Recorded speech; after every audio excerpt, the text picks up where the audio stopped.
Madam বিজুকে কেউ তুলে নিয়ে গেছে ম্যাডাম।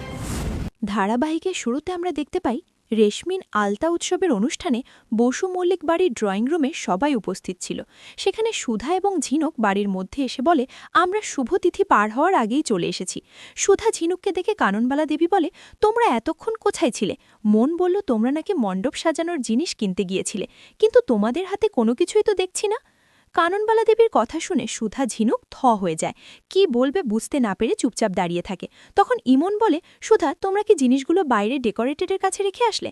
তখন ইমনের কথায় সুধা ঝিনুক হ্যাঁ বলে দেয় আর বলে, আমরা একজনকে সাথে করে নিয়ে এসেছি। পরবর্তীতে ডক্টর মোহিত বাড়ির ভেতরে আসতে সবাই খুব খুশি হয়ে যায়, আর তরিতা বলে হবু জামাই যখন চলে এসেছে তখন আলতা উৎসবের অনেক আনন্দ করা যাবে। এদিকে সমুদ্র লাজবন্তীকে বলে, এবার আপনি বুঝতে পেরেছেন কোনটা আমাদের পরিবারের জন্য ভালো হবে কোনটা খারাপ হবে, সেটা আমার বৌদি ভাই ঠিক বুঝতে পারে, শুধু শুধু আপনার ফালতু কথা শুনতে হয় আমাদের।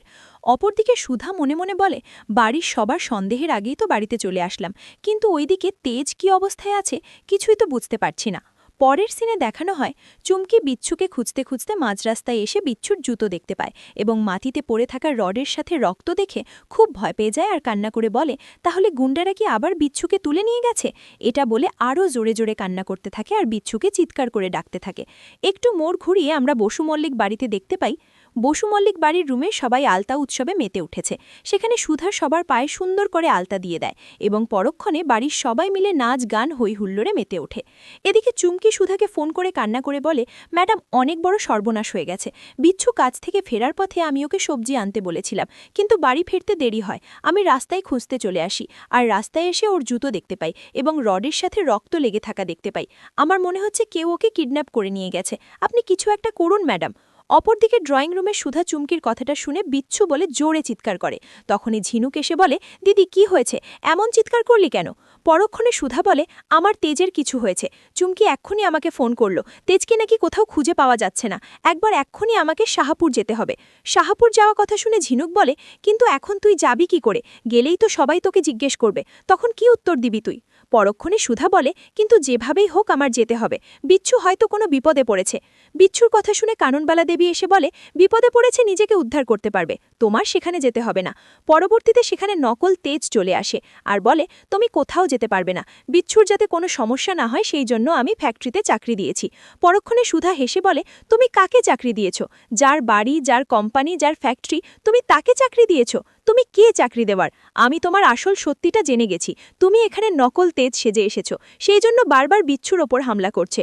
সুধা এটাও বলে যে, আচ্ছা তুমি আলতা উৎসবে না থেকে কোথায় গিয়েছিলে? তখন তেজ বলে, আমি অফিসে কাজে ছিলাম। পরক্ষণে সুধা বলে, কিন্তু আজকে তো হাফ ডে, দুপুরের আগেই ফ্যাক্টরি কোম্পানির সমস্তটা বন্ধ হয়ে গেছে, তাহলে তুমি কোথায় ছিলে? একটু মোড় ঘুরিয়ে আমরা কিংশুক লাহিড়িকে দেখতে পাই। সিকিউরিটি এসে কিংশুক লাহিড়িকে বলে, আর আপনার জন্য একটা পার্সেল এসেছে যেটা অনেক ভারী, মুভ অন করা যাচ্ছে না, আপনি প্লিজ একটু তাড়াতাড়ি এসে দেখে নিন। পরক্ষণে কিংশুক লাহিড়ি পার্সেল তার কাছে আসে এবং পার্সেলের গায়ে চিরকুটে লেখা ছিল, কাজ হয়ে গেছে।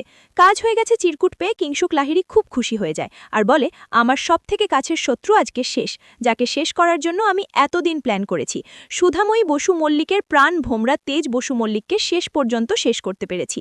কথাটা বলে পার্সেলটা খুলে নিজের ফিট করা গুন্ডাগুলোকে দেখতে পায়। পরবর্তীতে কিংশুক লাহিড়ি খুব রেগে যায় আর বলে, এবার আমি কিছুতেই তোমাকে ছাড়ব না, তুই ড্রাইভার হয়ে সুধাময়ীর কাছে যাবি? কখনোই সেটা সম্ভব নয়। আগামী পর্বে আমরা দেখতে পাবো আলতার কৌটা হাতে নিয়ে সুধা বলে, বাড়িতে বিয়ে, এই প্রথমবার আমার হাতে আলতা নেই। এদিকে পেছন থেকে কে যেন সুধার মুখ চেপে ধরে এবং সুধা হাত ছাড়ানোর জন্য জোর জবরদস্তি করতে থাকে।